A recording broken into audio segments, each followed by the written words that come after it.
السلام عليكم ورحمة الله وبركاته أعزائي طلبة وطالبات اولي اعدادي، أهلا بيكم ورجعت لكم تاني مع تشابتر 5 من قصة ديفيد كوبرفيلد. وناخد الكلمات الأول. أول حاجة يدعو اسمها invite غير مريح uncomfortable، وعلى فكرة ممكن أقول uncomfortable مش comfortable، يعني ممكن أشيل الار وممكن أحطها عادي، ممكن أقول comfortable أو comfortable الاتنين صح. surprised يعني متفاجئ surprised. in يعني فندق صغير أو حانة. introduce يعني يقدم introduce. يمشي أو يغادر walk on.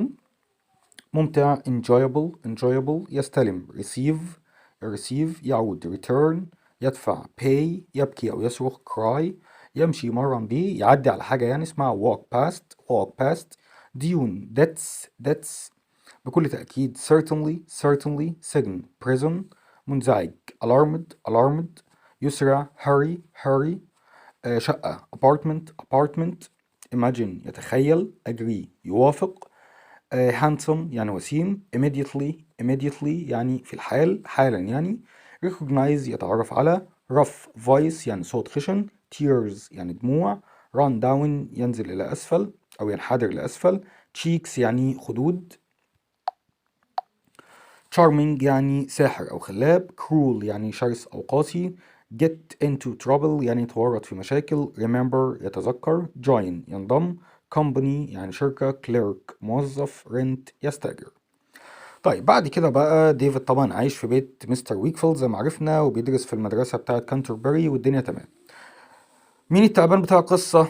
أيوه يوريا هيب. فبقول لك هيب invited me to his home. هيب عزمني أروح عنده البيت.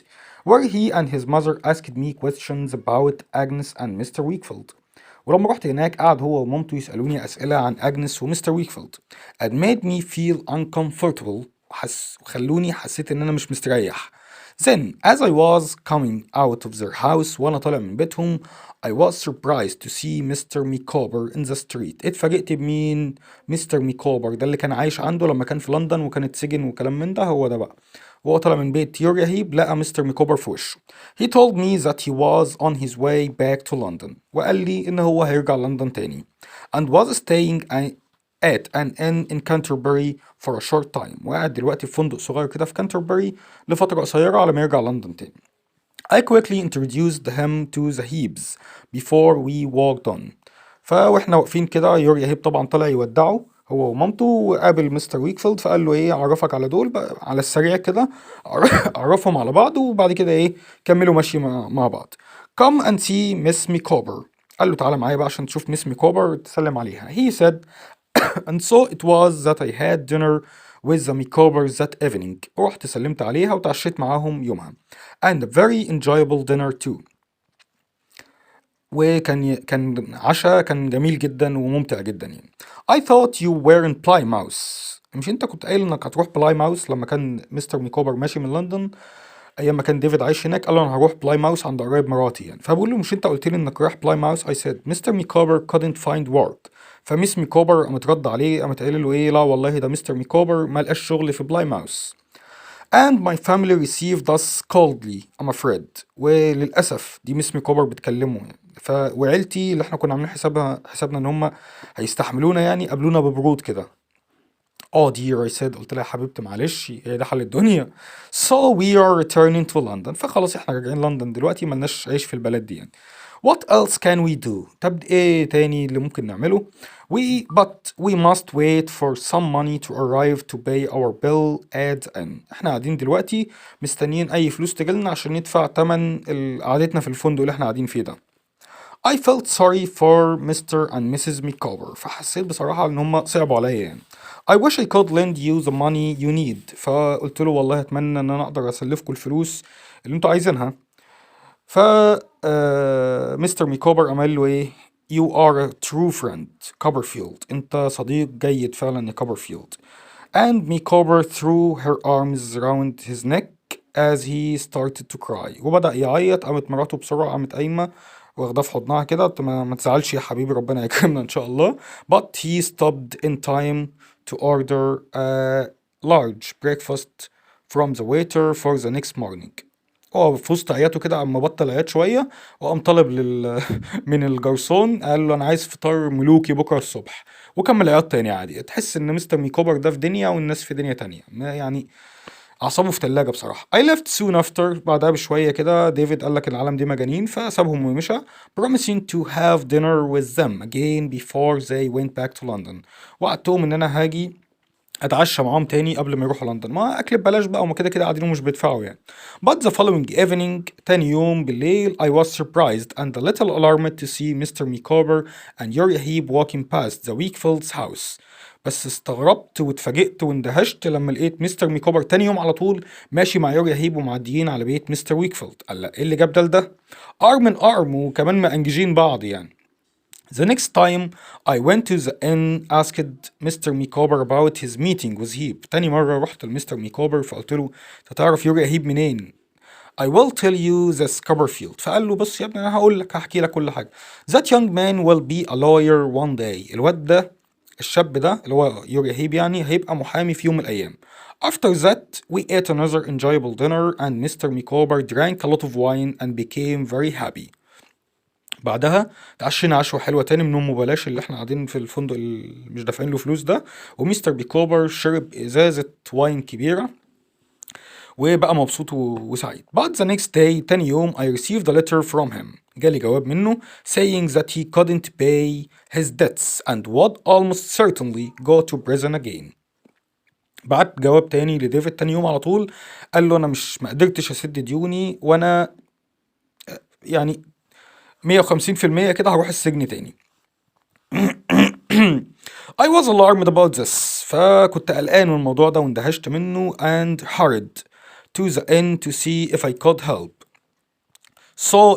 I imagine my surprise when I saw the Micawber family sitting in the London coach and as it went by and smiling and looking quite calm and happy.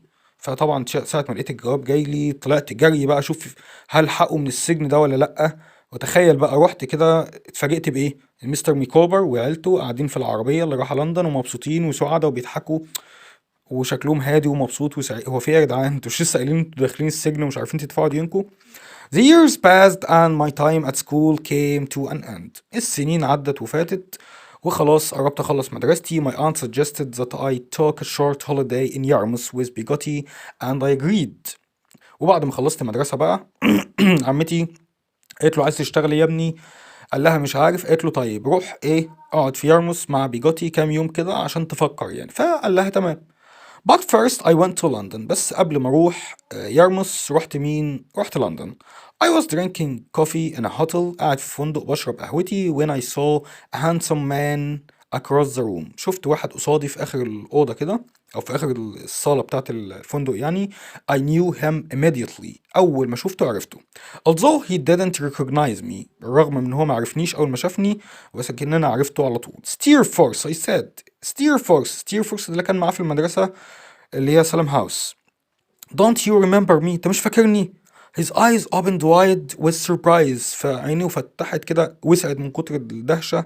It's little Copperfield. انت كوبرفيلد الصغنن اللي كان معانا في المدرسة. What are you doing here؟ بتعمل ايه هنا؟ I told him I was on my way to see my old friends in Yarmouth. فقلت له انا رايح والله عشان ازور اصحابي القدام في يارموث. He seemed very interested and suggested that he came with me the following day. فكان شكله مهتم قوي واقترح عليا كمان ان هو يجي معايا يروح يزورهم تاني يوم. We took a coach to Yarmouth. خدنا عربية وطلعنا على يارموث and found rooms at an inn. وشفنا فندق صغير كده أجرنا فيه أوضة نقعد فيها.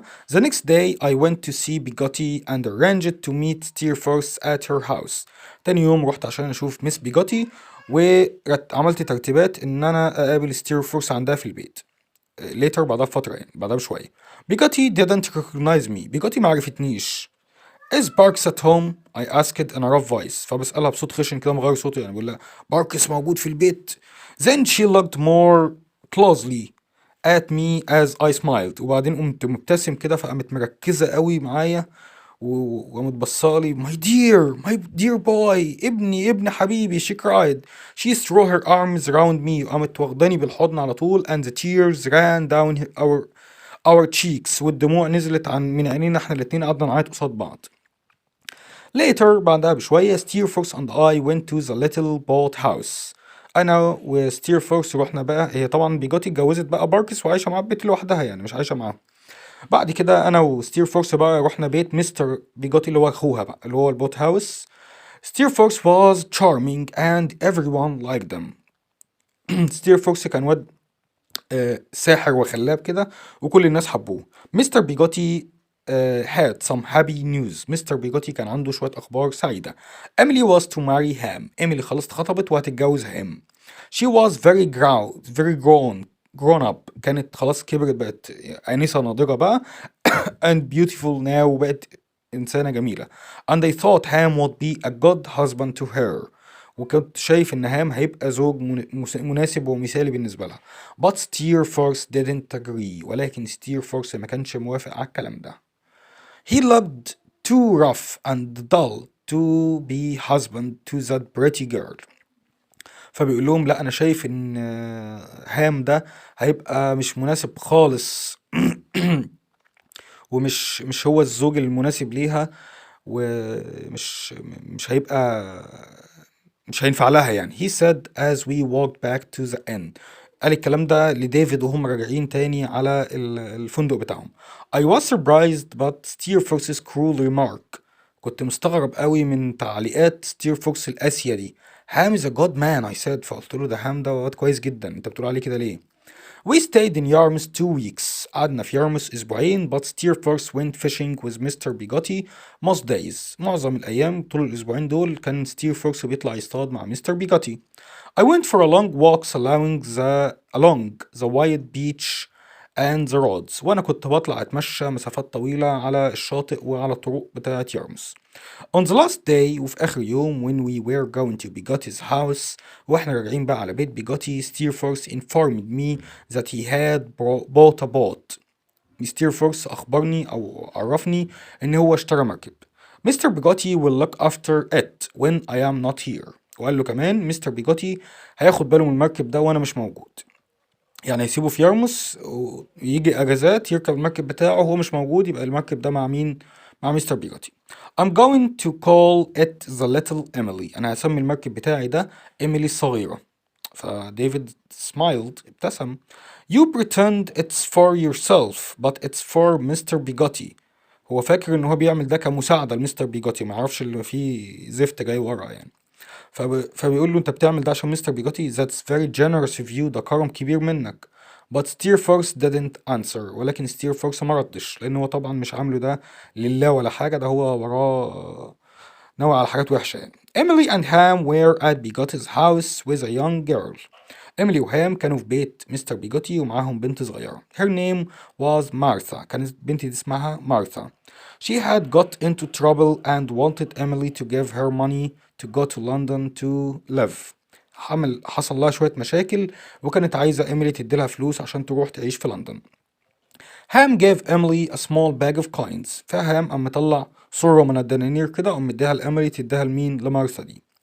It's all yours, Emily, he said. وقال لها دي كلها ليكي يا إيميلي، اعملي فيها اللي انت عايزاه. I have got nothing in this world that isn't yours. أنا مفيش حاجة تخصني في الدنيا دي مش بتاعتك. Take it, خديها. There were tears in Emily's eyes as she took the bag.